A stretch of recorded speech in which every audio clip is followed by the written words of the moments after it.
Alright, before we get into this video, first I want to say thank you so much for 350 views on the Undead Unluck video and 200 views for the Ranger Reject, or at least those are the last numbers that I saw. I haven't pulled them up in a bit. So I previously made two videos about manga series that I glaze, Undead Unluck and Ranger Reject. However, I made a mistake. I should have done my actual favorite manga first, but it's okay. I've learned a bit more on how to make these videos a tiny bit better. I've said time and time again that One Piece is my favorite manga of all time. If you were to ask me what my favorite manga were, I'd probably say the usual, the ones everybody says. One Piece, Berserk, Fullmetal Alchemist, etc. But then I'll remember a manga, and this is my actual favorite manga of all time. A comment on a video of ours said, "A manga isn't slept on if it has an anime." While bro technically isn't wrong, no one is talking enough about this series. This was the series I needed an anime adaptation for, and I got it. I'm going to talk about the absolute insanity that is DanDaDan. So, first finding out about this series, I was already interested, and the synopsis of the series was enough to catch my interest. A girl believes in ghosts and spirits, but not aliens. A boy believes in aliens, but not ghosts and spirits. They both find out that they are both real. Not only does this show have ghosts and aliens, obviously, but it has everything you can ask for. Gut-busting comedy, spectacular action, romance that makes you kick your feet and twiddle your thumbs, a fantastic story, and some of the best art I've ever seen. Everyone says this about their favorite series, but I don't know how this shit is weekly. Bro rarely takes breaks and his art just keeps on getting better. I hope the creator, Yoki Nobutatsu, stays in good health forever. This series by Yoki Nobutatsu has made me put the phone down to digest what I just read. A sad moment made me just stare at the panel while tears ran down my face. Another panel has made me jump in joy and howl like a wolf. This series has the best end of chapter art of all time. Every time I finish a chapter, I just can't wait for the next chapter the next week. It's pain. In this story, our female main protagonist, Ayase Momo, or Momo Ayase, recently broke up with her messed up and rude boyfriend, so she's pretty sad. He was her first boyfriend, but she really only liked him because he looked like the late Japanese actor Takakura Ken, or Ken Takakura. We then see a boy with huge glasses and an ugly haircut getting bullied by other students by throwing stuff at him. He doesn't really care though and goes back to reading his book. Momo stands up for him, and that's when the boy talks to her. "I know what you like," he says, talking about UFOs. But Momo laughs and doesn't believe in aliens, as she only believes in spirits. But the boy doesn't believe in spirits and laughs at her, saying that they don't exist and UFOs are real. They dare each other to go to the spots where spirits and aliens supposedly reside. Momo goes to an abandoned building, and the boy goes to a spirit spot. And in this spirit spot, we are shown the best manga page of all time. The Turbo Granny, an evil spirit, possesses the boy because he tried to outrun it, even though Momo told him not to do it. And in her building, she finds aliens, the Serpo, who are only male. The Serpo's main goal is to take the people's bananas. I'll let you take that in. Yeah. The possessed boy helps Momo and she unlocks her psychic powers. Now, let me give you some backstory about these characters. So, my bro here never had any friends, and he believes in aliens because he thought they'll arrive one day and hang out with him, but they never came. And so, Momo's the one that helped him out, which is why he wants to save her so badly. Momo's grandma, Seiko, is a spirit medium who looked after Momo after her parents died. Grandma Ayase and Momo have a strained relationship, as Momo got bullied for having a crazy spirit medium as a grandmother. The boy gets a crazy transformation, the duo fight the Serpo, shit happens, free themselves, etc etc. Momo asks the boy for his name, and it's Takakura Ken, the same name of her celebrity crush. I don't want to spoil too much so early, so even more things happen. The duo gets saved by Momo's grandma. Yep, this is her grandma. Finally, after troubles and a game of tag against the Turbo Granny, the duo settled down. Okarun, hence nickname that Momo gave him, as she doesn't want to call him by his real name, goes to pee and finds out that he lost his balls. You heard me right. The whole story is about a psychic girl and a super fast cursed boy trying to get his balls back. He finds one, and then he loses it. Then he finds it, then he loses it. This manga is about the journey of balls with a lot of things in between. I won't spoil everything, but I will spoil the coolest things from now on. So, spoiler starts now. Click off if you don't want to get spoiled. I'm not going to spoil every arc, but like every major arc. So, Okarun and Momo find a new spirit, the acrobatic Silky, who is weirdly obsessed with one of their classmates, Aida Shiratori. Aida's a girl who is beautiful and knows it. She calls herself beautiful and she is pretty much a narcissist. She acts nice to people, but then talks shit behind their back. So she acts nice to Okarun only for her to talk shit about him to her friends.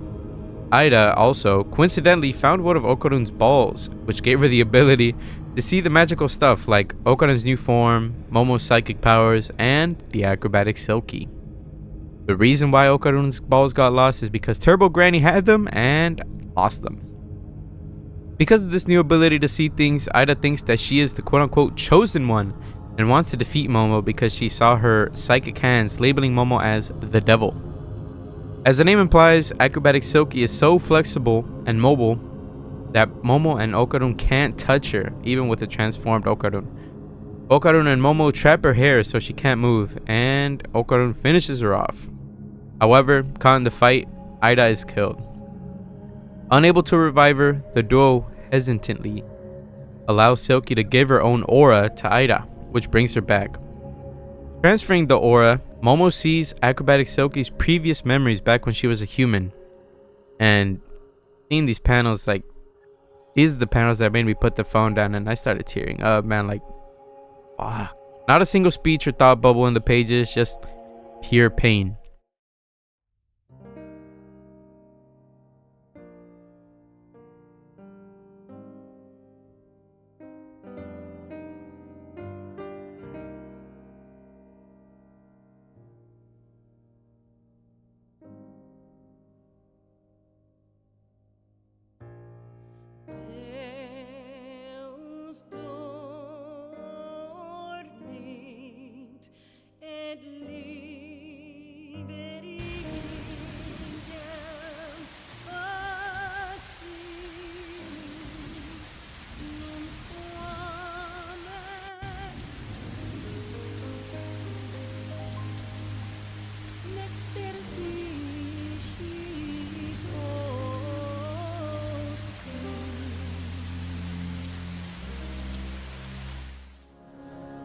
We then find out that Silky was obsessed with Aida because when she was little, she confused Silky for her deceased mother. So Silky thought Aida was her daughter, and yeah, this shit is pain. After sort of recruiting Aida to the team, Okarun gets a ball back. Hell yeah. And yeah, this is funny. After this, Okarun trains in secret. The duo fight a Shin Godzilla reference, fight an alien shrimp in a speedo that sings Chiquitita. Aida unlocks and uses the power of the acrobatic Silky, etc, etc, etc. Finally, while the gang is eating, a doorbell fills the room. Momo goes to open the door, and it's a young boy. Injoji Jin, or Gigi, was Momo's first crush, and this has Okarun shook. I also forgot to mention that Okarun likes Momo, Momo likes Okarun back, Aida likes Okarun, and Gigi probably likes Momo. I don't know. Alright, let's take a small break and, talk about the things that I love so far about this series. The characters are extremely fucking funny, and they're kids, so they're expressive and entirely one of a kind. Momo is a fantastic female protagonist, tied with Fuko from Undead Unluck for my favorite female protagonist ever. Okarun is him! But I don't want to spoil too much of his cool ass character just yet. And the color pages, they're mwah. This color page of Momo is actually the first ever image of DanDaDan that I saw. Also, this color page I have as a paper theater too. I also have this color page as a paper theater, but I never built it. One day though. And this was purchased way before the anime announcement too, so that just goes to show that I'm a fucking glazer. The art is beautiful, and I don't know if it's just me, but the way Tatsu draws people running is like so funny and cool. At the same time, it's fluid and expressive. You get the sense of speed. Yeah, this shit is beast. All right, let's continue really quick. So Gigi pulls up because his parents are in the hospital, so he'll stay with Momo and the gang for a bit. The duo goes to Gigi's house with him to exorcise an evil spirit. In the night, Gigi's haunted and kept awake by a spirit, the Evil Eye. The gang fights some crazy old motherfuckers who yell Jennifer Lopez, Anaconda while fighting. They find a huge worm under the house. The Evil Eye's backstory is revealed. So, Evil Eye, he was a poor and mingled boy who was locked away with no friends. When dead, as a spirit, he couldn't help a boy who was about to be sacrificed by the old people to the worm because they thought the worm was a god blessing them with age, wealth, and power. So he became vengeful and turned into the Evil Eye. Wanting to play with the Evil Eye and feeling bad for him, Gigi lets the Evil Eye take over. And this isn't the same case with Aida and Okarun, where they could control the power, as the Evil Eye is the one in control. Evil Eye fights Momo, and Okarun pulls up to save her.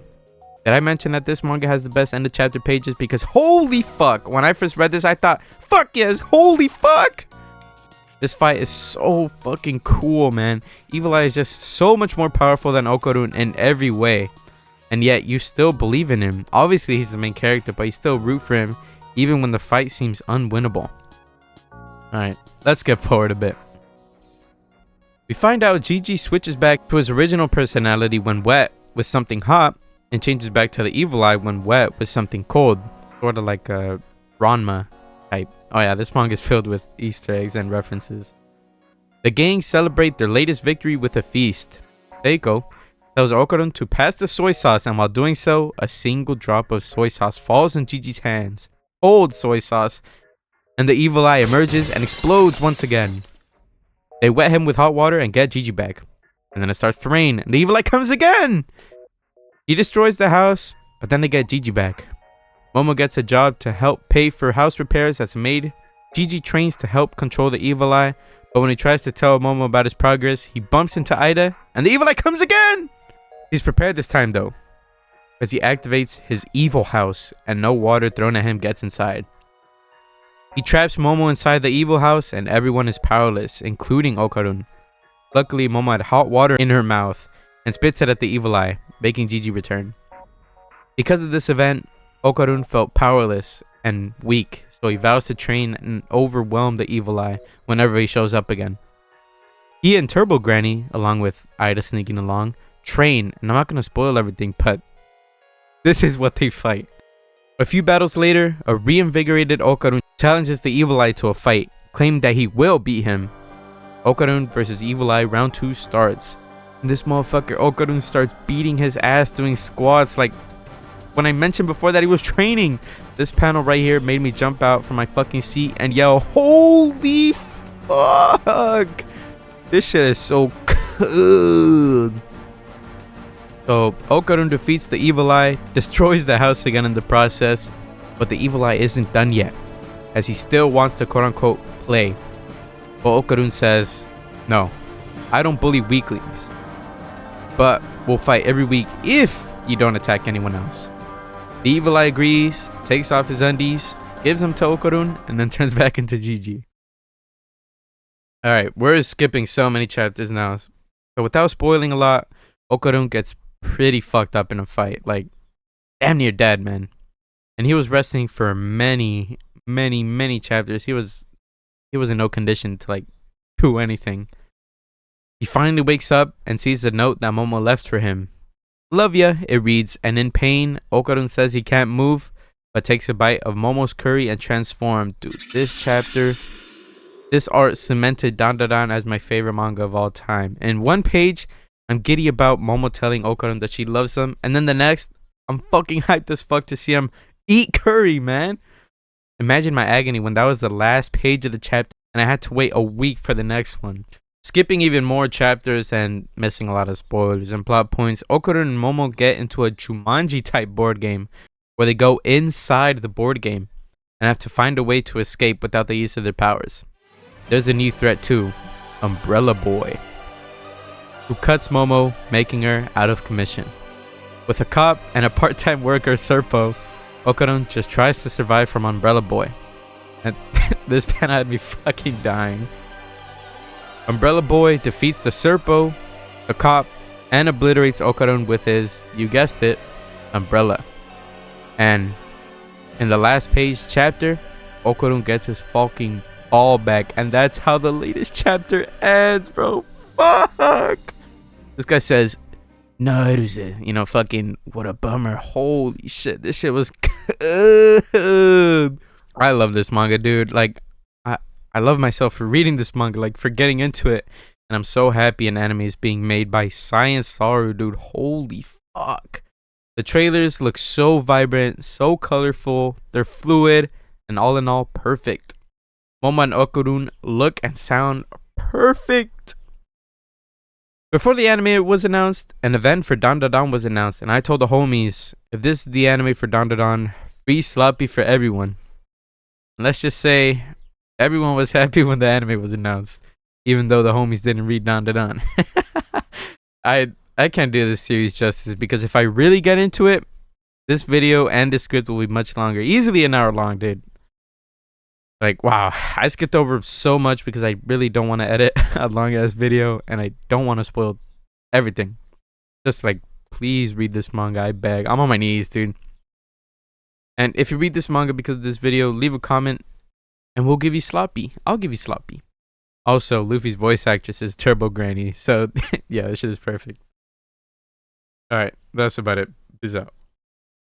Oh shit! Wait. Bro, the new chapter came out. Holy fuck. Oh my god, dude. Like, holy shit. It immediately starts with Okarun keeping up with Umbrella Boy's speed. Like, he's fucking speed blitzing him. The two fight it out, and we see the crazy ass art of Okarun again with a huge, like, smile, wide eyes, and, like, smoky black body. Holy fuck. I genuinely said, holy fuck. No way when I saw that shit. Oh my fucking god, bro. This guy Okarun is so amazing, dude. And finally, with Umbrella Boy defeated, we end the chapter with us about to learn his backstory. This shit, it's about to be fucking pain, dude. It's over.